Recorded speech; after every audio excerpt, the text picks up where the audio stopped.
আসলে একটা প্রশান্তি যে নিজের ভিতরে কাজ করতেছে। এই যে রাজু ভাস্কর্য, এই রাজু ভাস্কর্যে আমি ওই জায়গায় ছাত্রলীগ আমাকে পিটাইতে পিটাইতে মানে নাক ফাটাই দিছে, মাথা ফাটাই দিছে, ওই পাশে পিটাইছে, কত যে মার খেয়েছে এই জায়গায়, কত যে বক্তব্য দিচ্ছে এই জায়গায়। আমাকে যখন রিমান্ড থেকে নিয়ে যাওয়ার সময় এই জায়গাটা নিয়ে যেত, এইখানে কত দীর্ঘ শ্বাস নিয়েছি। এখন আসলে মনে হচ্ছে যে মুক্ত এবং স্বাধীন। এবং যারা আমাদেরকে কষ্ট দিয়েছে, অত্যাচার করেছে, অভ্যুত্থানের সময় হাজার হাজার ভাই বোনদেরকে খুন করেছে, তারা এখন এই ক্যাম্পাসে নাই। এই প্রশান্তি আসলে বলে বুঝাবার মতো নয়। সমগ্র বাংলাদেশের মানুষকে বলবো যে এই ইভেন্ট গুলোকে আপনারা সেলিব্রেট করুন এবং এগুলোকে স্মরণ করে রাখুন, এবং অতীত সেই ফ্যাসিবাদী শক্তিকে বার্তা দিন যে তাদের আর ফিরে আসার স্বপ্ন কখনোই পূরণ হবে না, সেটা দুঃস্বপ্ন হয়েই রবে। এবং একটা বার্তা থাকুক যে যারা এইভাবে করে মানুষের উপর অত্যাচার করে, নির্যাতন করে, মানুষকে কষ্ট দেয়, এই বাংলাদেশে এইরকম কেউ আর কখনো ক্ষমতায় আসতে পারবে না।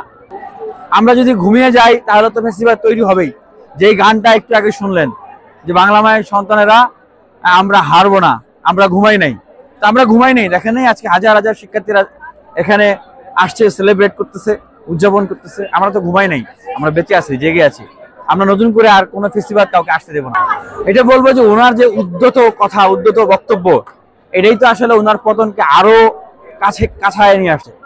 ঠিক এটা একটা দৃষ্টান্ত থাকবে যে এই বাংলাদেশে যাদের বাংলাদেশে জন্ম হয়েছে, বাংলাদেশে তেলে জলে বেড়ে ওঠা মানুষ, তাদেরকে তো ডিফারেন্সিয়েট করার কিছু নাই।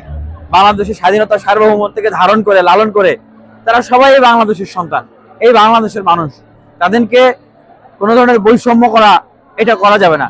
ভবিষ্যতে যারাই রাষ্ট্র পরিচালনা করবেন, দেশ পরিচালনা করবেন, নেতৃত্ব দিবেন, আমি মনে করি যে দলমত নির্বিশেষে বাংলাদেশের স্বাধীনতা সার্বভৌমত্ব বিশ্বাসী, বাংলাদেশকে যারা ধারণ করেন, জুলাইকে যারা ধারণ করেন, মুক্তিযুদ্ধকে যারা ধারণ করেন, তাদেরকে কোনো ধরনের বৈষম্য করা হবে, এটা ভবিষ্যতে আমি মনে করি না আর কেউ করতে চাবে বা করতে পারবে।